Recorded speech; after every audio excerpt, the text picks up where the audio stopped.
Hello and welcome back students. This is a video lecture on the course syllabus of Gondwana University, Bachelor's in Computer Science, Semester 4, Data Structures, and today we are learning binary search. In our previous video we have discussed what is binary search and the procedure for solving a binary search. We have also seen one of the example of a binary search algorithm. Today we are going to actually study the algorithm. Basically there are two methods of algorithm. One is a normal method and another one is a recursive method. We start with the normal method. Binary search, as you can see here now, I have written the name of the algorithm as bin search.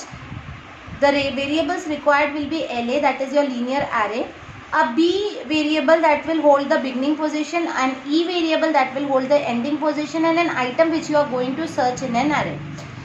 We have also discussed where LA name of the array, B beginning position, E ending position, item to be searched. This is the normal process of writing an algorithm, and till today we have seen many algorithms, and in all these algorithms we have seen that there is a proper procedure of writing an algorithm where you give the name to the algorithm, which obviously should be a relevant name, followed by the variables required, and then the meaning of that algorithm in few words you can mention. Meaning of the variables too.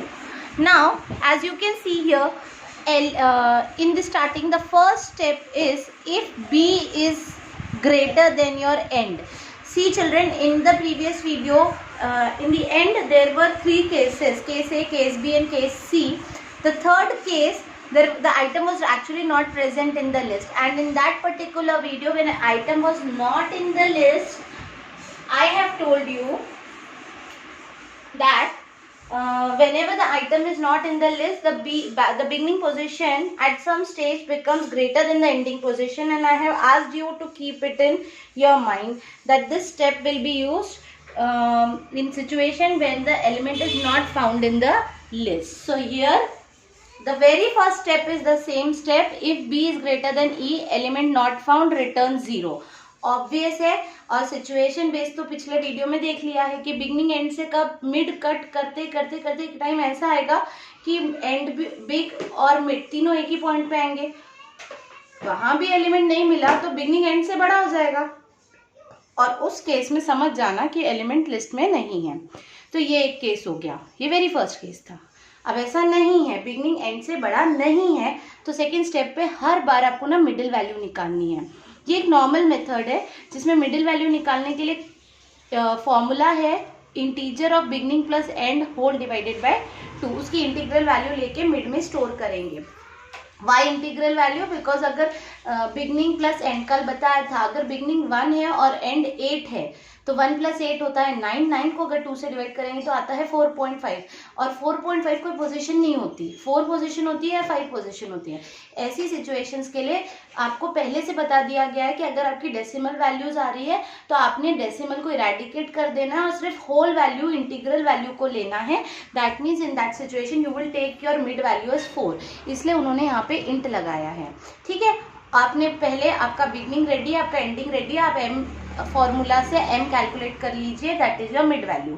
If that much is done, next step is LA of m में item है क्या, उस mid value को, जिस middle position को आपने calculate किया है, क्या उस जगह पे वैल्यू है, जिस आइटम को आप सर्च करने निकले थे, क्या वो आइटम उस सिचुएशन, उस पोजीशन पे है.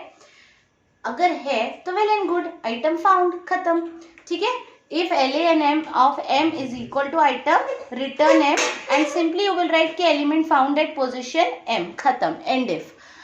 But if LA of M item से बड़ा है, आपका आइटम वैल्यू है 30 और LA of M में रखा है 40, तो क्या समझ में आया? क्योंकि बाइनरी सर्च में हम पहले से मान के चलते हैं कि लिस्ट सॉर्टेड होती है, तो ये हम मान के चल ले कि 40 हमारी मिडिल वैल्यू है, सर्च हम 30 को कर रहे हैं, इसका मतलब मिडिल वैल्यू के आगे तो आइटम होगा ही नहीं, तो मिड बन गया. एक्चुअली मिड भी नहीं, मिड -1 बन जाएगा नया एंड, और बाकी का पूरा चॉप आउट हो जाएगा. उस साइड आइटम होने की कोई आशंका नहीं है, 40 से ज़्यादा 25, 30 होता नहीं है. लिस्ट ऑलरेडी सॉर्टेड है, मिडिल वैल्यू पे 40 रखा है, इसका मतलब 40 से ज़्यादा वाला जितना भी लिस्ट का पार्ट है उसको आप कैंसिल कर दोगे, कट कर दोगे, और उस मिडिल वैल्यू से एक वैल्यू लेस को बनाओगे अपनी नई एंडिंग वैल्यू। ठीक है, तो ये हो गया। तो LA ऑफ M से अगर आइटम छोटा है या LA ऑफ M आइटम से बड़ा है तो एंड अपडेट होगा, ना कि मिड बिग। तो एंड बन जाएगा M-1, नहीं तो B बन जाएगा M+1। और ऐसा नहीं है, हम 50 को सर्च कर रहे थे, मिडिल वैल्यू पे 40 निकला, तो क्या करना है, तो समझ जाना कि सामने वाली लिस्ट को कोई मतलब नहीं है, उसको कट करना है। और मिड वैल्यू से बड़ा है हमारा सर्च करने वाला आइटम, तो mid+1 will be your new beginning. I have given a brief good explanation of this binary search algorithm in the previous video, okay. And go to step 1। This is an important step, जहां पे लिखा है go to step 1।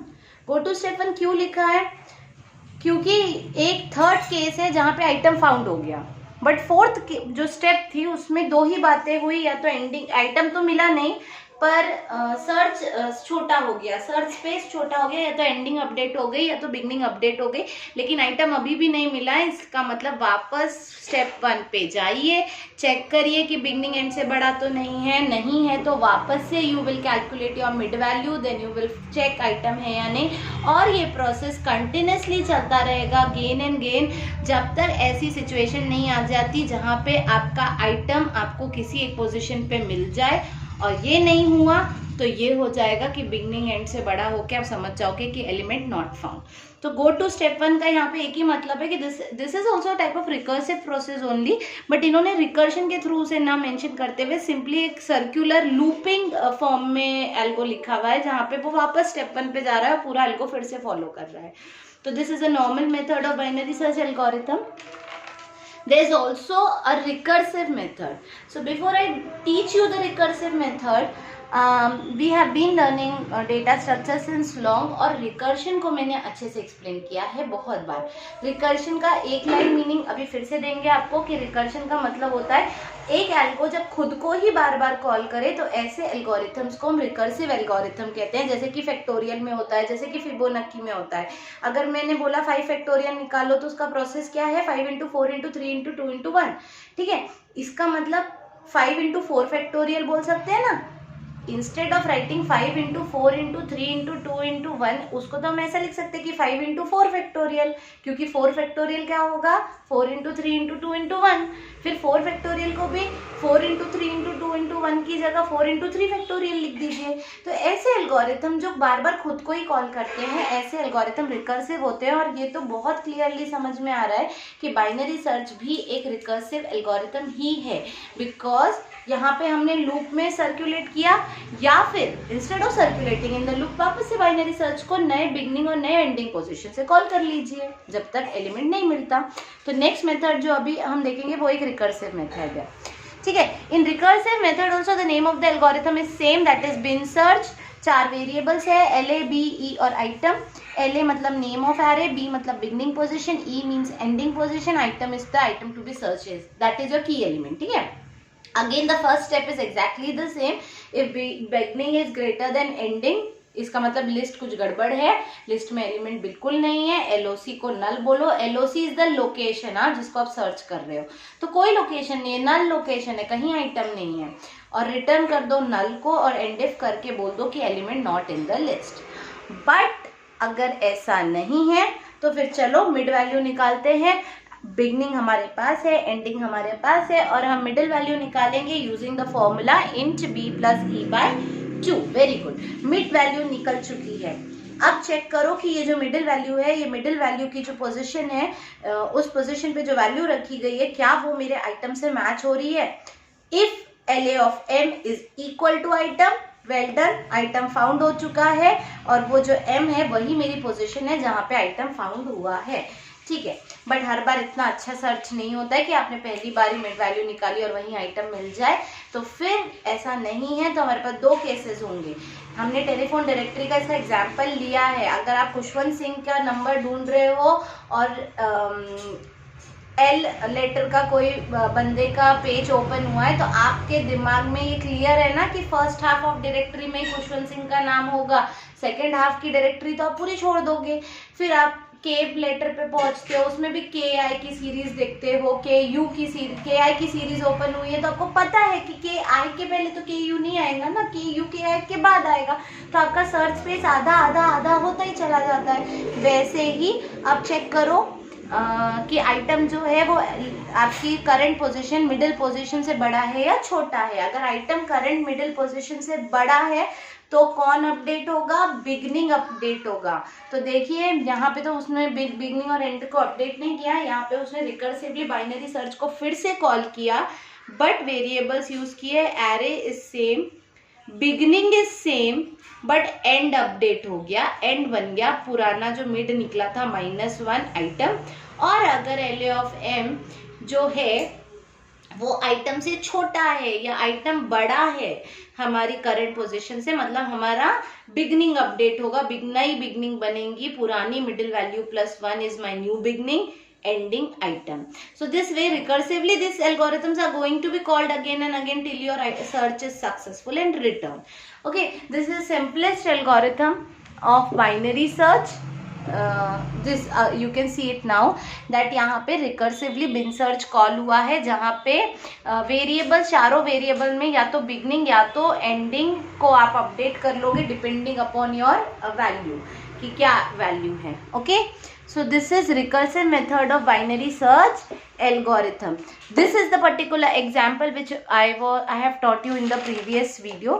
Some few things I need to tell you कि ये जो algorithm है binary search का, इसमें एक आइटम को जब लोकेट करना होता है ना तो उसमें कितने कंपैरिजंस लगते हैं ये जानना ज़रूरी है।